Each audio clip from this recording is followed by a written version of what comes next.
طرط البرتقال تحلية خفيفة ومكوناتها مش كتير قوي، بالإضافة لأنها صحية. سكرها مش كتير، يعني لو أكلنا منه حتة كبيرة شوية ضمننا مش هيأنبنا. تعالوا نشوف المكونات والطريقة، هتلاقوني كاتبة المكونات في التعليقات. هنزل الأول الزبدة مع السكر وابتدي ادعكها.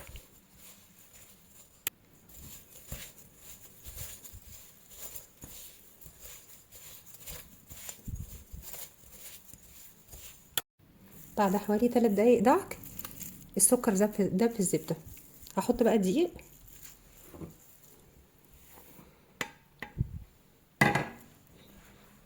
واخلط المكونات مع بعض. العجينة دلوقتي بقت عندي عاملة زي الرملة. احط المية بس بالراحة، مش كمية المية كلها، وبرضو ادعك العجينة في بعضها كويس.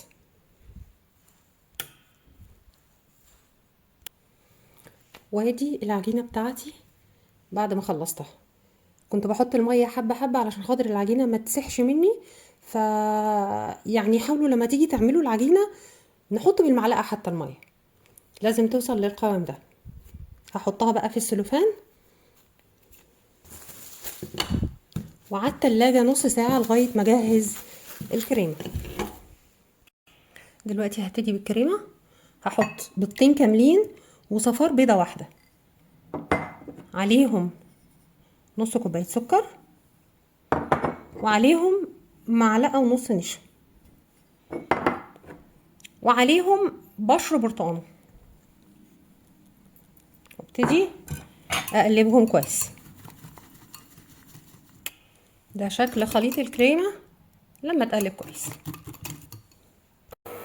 هرفع عصير البرتقال على النار.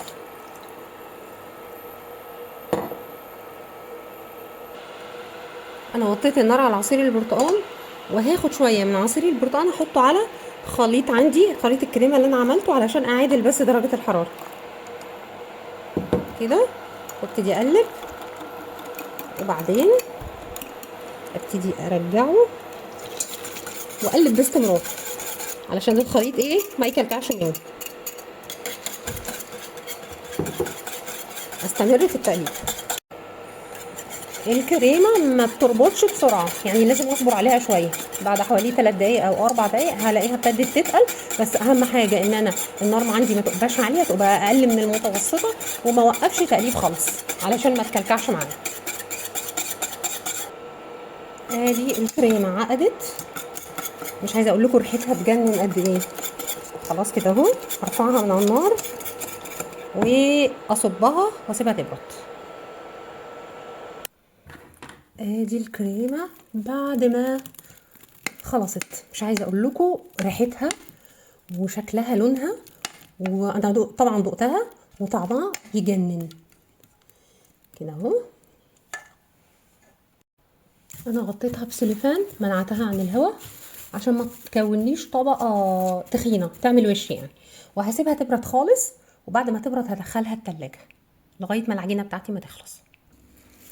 طلعت العجينه بتاعتي من التلاجة ورشيت السطح اللي هشتغل عليه بالدقيق، وهبتدي افرد العجينه.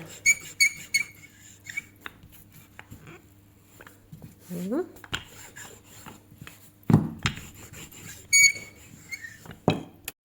عشان اعرف مقاس العجينه على قد الطرط ولا لا، انا باخد ورقه، دي كمان الورقه بحطها في القاعده علشان تسهل عليا خروج الطرط.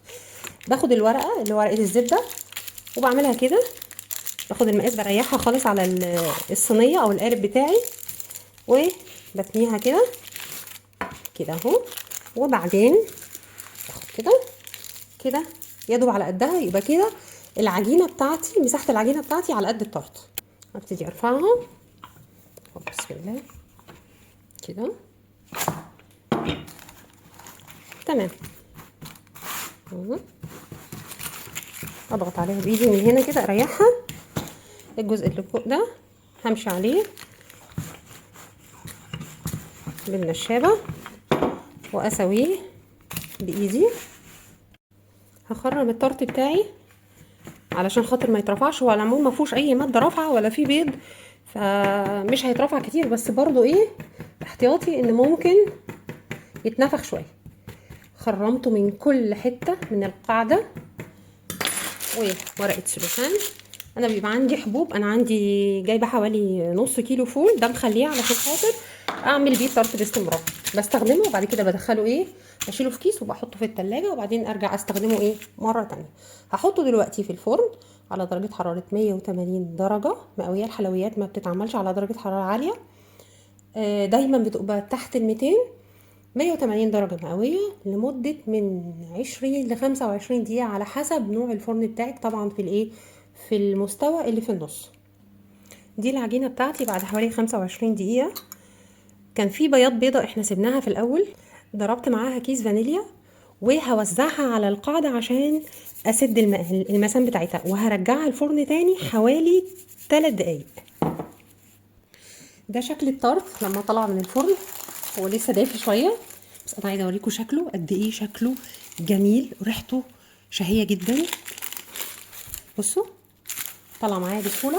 هحطه هنا طبق التقديم، وبعدين هحط كريمه البرتقال، وبعدين هزين بشرايح البرتقال. انا مش حابه ان هو يعني عاده بيتحط عليه سكر محروق، بس انا مش عايزه ازود كميه السكر علشان اخلي الطبق الحلو بتاعي طعم الفاكهه فيه هو اللي طاغي، مش طعم السكر هو اللي طاغي فيه.